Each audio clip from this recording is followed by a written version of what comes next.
Welcome, everyone. Thank you so much for joining us for today's Appraisal Buzzcast. We appreciate all the feedback we've been getting from you. Make sure you're subscribed below to get notified of our latest episodes. I'm Jim Morrison, and today we have Joan Trice, the president of CRN, and we'll be speaking with Jeremy Staudenmaier, the director of product management at ACI. We'll be discussing his Valuation Visionary Award from the CRN and what his vision for the future of the industry is. Joan, I'll hand it over to you. Thank you, Jim, and welcome, Jeremy, and congratulations on winning the Valuation Visionary Award this year. As hopefully our audience knows, you are nominated by your peers within the CRN, and then we have a vote, and then we have a winner, and this year you are it. So since you're the visionary, the resident visionary, what's your vision for valuation in 2022? That's first of all, thank you, Joan. Thank you. And thank you to my colleagues. I'm very humbled and equally honored by this award and just to have been selected by my peers who I think, are many of which highly deserving of such an accolade. So this is a great honor for me, particularly since, there's a bit of a legacy with our company, with Alan Hummel and George Opelka, that this is a great and exciting moment for me. So vision for, the valuation, we'll say profession in 2022, there's so many things going on right now that are both exciting and challenging that we've got to work through. And a lot of it's coming, it's coming from a lot of different directions, right? So we've got desktops and hybrids that are right at our doorstep here. And not that they haven't been around, right? But now they're starting to become policy. And it's about to get real. Yeah. It is. Yeah. And so there's, for ACI, and just our approach to all of these opportunities, we're really focusing, as we always do, on the appraiser and how to make them more efficient and more effective at their jobs. And obviously there's a technology bent to that, but there's more to it than that, right? There's just this connectivity that appraisers need in order to be successful between them and their client. And we really believe moving the appraiser further up the value chain is critical to success in these new environment or new conditions. What do you mean by that, Jeremy? Yeah, well, over time, as appraisers, that relationship with the lender has begun to get diffused a bit because we have so many AMCs out there in the business, which are bringing value in their way and doing a lot of things that are helping us innovate and do a lot of the great work that we're doing. But because of that interjection there of the AMC, the appraiser gets a little further removed from the end user of the report. And we really feel like bringing them closer to that. We're not talking about cutting anybody out here, but bringing them closer from a connectivity and a technology position, we're able to improve the efficiency and the effectiveness of what the appraiser is doing every day. And so practically what that means is, right now, a lender will order an appraisal, and they'll, order it from an AMC in a lot of cases, and the appraisal will get that order, and then there's this whole place and chase thing going on, right? So I really think that there's a lot of inefficiency that takes place in that whole process. And if we can give the appraiser an edge there by making their communication with the client, making their communication with the end user a little more seamless, happening kind of automatically, that's an important step in this process because the appraiser spends so much time. They're juggling so many things, right? In most cases, they're an appraiser on their own, running their own business. Yeah, so they and wearing all the hats, and they're the chief cook and bottle washer for So there's a lot there that we want to, we want to start bringing solutions to that are ripe for solutioning. Excellent. Well, Jeremy, we're going to take a quick break for a commercial message, and then we'll be right back. The Dictionary of Real Estate Appraisal 7th edition is a landmark text that reflects the depth and breadth of appraisal knowledge. Each entry, definition, and reference has been painstakingly researched and designed to reflect the expert understanding of issues that currently impact the profession. The new dictionary is essential and authoritative resource for all appraisers. To purchase, visit appraisalinstitute.org/dictionary7. Joan, back to you. Thank you, Jim. So, Jeremy, I hate to throw this question at you, but it is sort of the topic du jour. And that is, what do you see over this coming year with respect to the racial bias discussion? And actually, do you see technology playing a role in maybe providing a solution that would satisfy the stakeholders? It's a challenging topic, and I don't think it's one that the appraisal profession is shying away from. As a matter of fact, I think it's a great opportunity for appraisers to further bolster that notion of public trust that's so important to our profession. It's critical that the appraisal profession represents diversity. It truly represents its community, right? We gain so much from diversity in the appraisal ranks that it can't be overlooked. And we can't not focus on it, or focus on it too much, right? There's a lot of opportunity for improvement there. As the ranks of appraisers better reflect the communities that they serve, that public trust just becomes more and more inherent. And I think there's organic. Absolutely. It just makes perfectly good sense. 100%. But that's not the only way to improve the process here, right? That's not a silver bullet to address racial bias in any industry or profession. The other aspect that's really difficult to put a finger on and root cause is the structural bias that exists within the appraisal process. And I don't think that has really gotten enough attention yet. And I think there's still a lot of research going on that needs to take place, an analysis of what contributors exist here. But when you have to we're driven by policy, right? Everything that the appraiser does is so regimented, from USPAP to GSE policies to lender policies. There are so many possibilities, right, where a disparate impact can occur along the way here, because we didn't anticipate some policy having some impact that wasn't intentional, but was intended for good practice, right, to bolster the integrity or the efficacy of the process. Well, and you made a really important point, and that is that there might be some policy problems worth looking at, and that is hardly the appraiser's fault. Correct. Everybody seems to want to kick the appraiser around and blame the appraiser because they're at the bottom of the food chain, but they don't write the policies, right, or the guidelines by which they complete an appraisal. So I take most of the blame.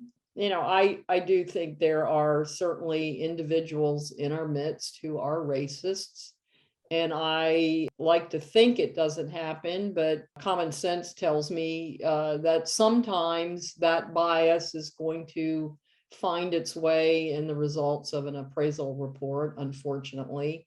Yep. But we also have a regulatory structure that the stakeholders are quickly learning doesn't work too well. Because I'm sure you saw that letter that Maxine Waters sent earlier this week, and that was abhorrent. But they don't know where to complain. It's difficult, right? That we don't really. I don't think there's any real indicator of root cause here, and there's a bit of I want to say a flailing approach here, where it's like, let's just see what sticks and see what we can resolve. There needs to be a much more methodical approach here. We're appraisers. We say that all the time, right? We're very analytical in our approach, but it is important. You have to look at things from an analytical process and really seek to understand the underlying causes before you start solutioning. Solutioning before you know the cause can produce a lot of unintended consequences that we just can't afford, and that the safety and soundness of the entire economy is, I don't want to say is completely undermined by bad policies in the valuation space. That's overstating the truth here. But boy, there's so many downstream impacts of implementing bad practices, bad policies from a safety and soundness perspective. And that has to be a consideration. I couldn't agree more. And you pointed out the public trust issue of all this. And so, lenders know how to handle a reconsideration of value. AMCs know how to handle that. But they're really, I think, one of the solutions, if we had a single regulator instead of the crazy spaghetti chart that I drew a while back, where we actually had an agency that was held accountable, those reconsideration, this is actually something that an appraiser can look forward to out of all this criticism that's going on, because reconsiderations of value take up an enormous amount of wasted time for the appraiser, where they're not out doing appraisals and making money so they can support their family and moving on to the next appraisal request. Yeah. I think if we centralize that process and standardize that process, not only would we glean information about the types of complaints, because we can now analyze it, the data, because it would be coming into a central place. But it also now speaks to the public trust. The public knows that there is a process where they can reach some satisfaction. Absolutely. And it should be expeditious, because now if I file a complaint with a state regulator, I might get the results of that 6 months down the road. Right now, I have a contract. I'm trying to get to the settlement table. And I'm pulling my hair out because I'm a frustrated home buyer. And it's not something that they would have experience with in most cases, right? This is not a transaction that you do every day. And so that adds complexity to the process. The general public doesn't necessarily know how to interact with this process, or, and look, let's be completely honest. As an appraiser, I'm not perfect, right? I can make mistakes. There needs to be a process here for, credible challenge of the report, but that's the key to it. It has to be credible challenge, right? And so be well-founded. How do you define credible challenge? That's what a regulator can do for this and add to the process, right?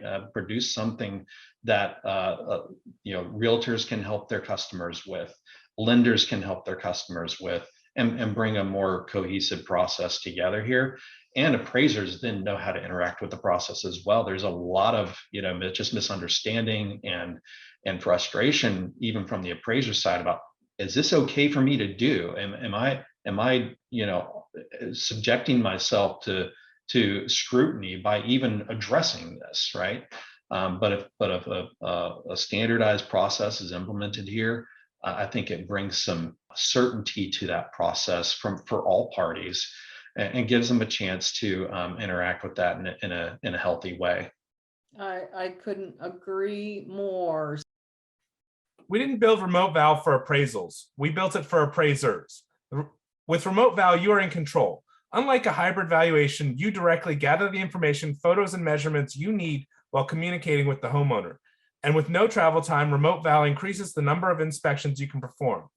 Combined with 24-hour pay and our exclusive benefits, it's no wonder more appraisers are choosing Incenter Appraisal Management. Remote Val is fast, easy to use, and completely free for appraisers.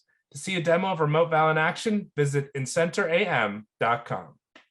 So, in closing, Jeremy, are you optimistic about 2022? Are we going to see the same volumes? What do you see on the happening in appraiser land? I think I'm extremely optimistic. I know that there's a lot of opportunity to get a little worried or afraid of what change might bring us here, because there's so many moving parts and things that could could be that just feel like a threat to the appraiser and their livelihood, right?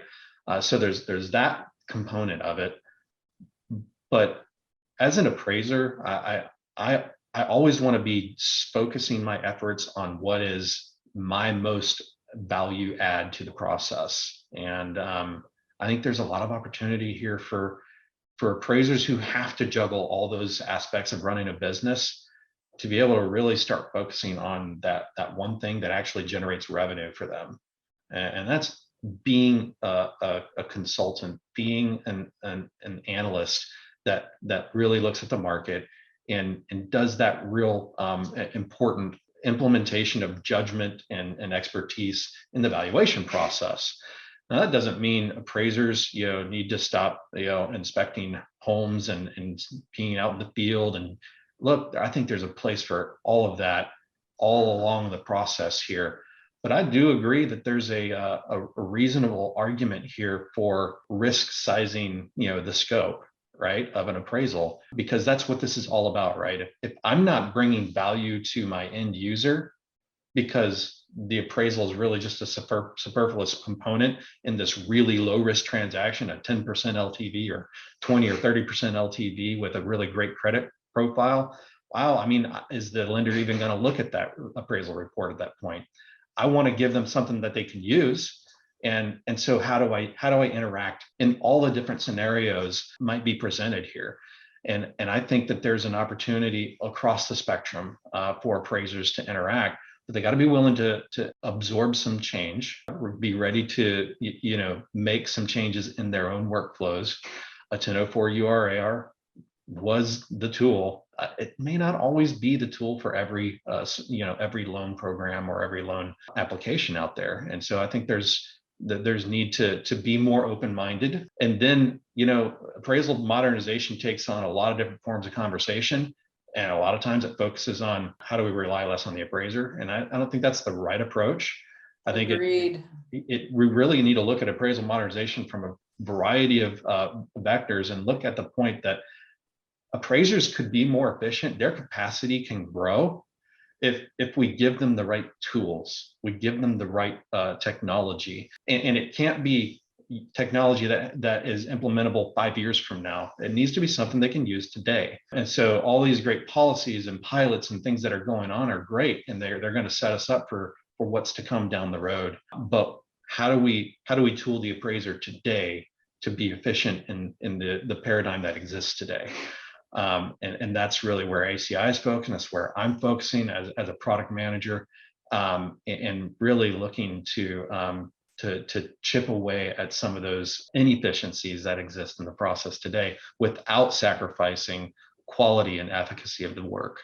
I couldn't agree more. Well, Jeremy, I really appreciate you joining us today. And again, congratulations on becoming Valuation Visionary for 2022. Thank you so much, Joan. ProxyPix is the first of its kind on-demand system for getting location-specific media you need from wherever you are. Their simple-to-use platform creates an online marketplace matching people needing property photos with proxies or data collectors near the requested location. Through crowdsourcing, you can get current up-to-date photos of anything on the map within hours, if not minutes. Never before has it been quicker, simpler, or more economical to get the property photos you need. Sign up on proxypix.com or download the ProxyPix app available on the Apple and Google Play Store. Thank you, Joan, and thank you, Jeremy. I want to congratulate you as well for Valuation Visionary Award for 2022. We also want to thank our sponsors for helping us put these together, and we appreciate all the support from our listener community. If you have an idea for a future Buzzcast or would like to be interviewed, reach out to us at info@appraisalbuzz.com. Thanks and have a great day.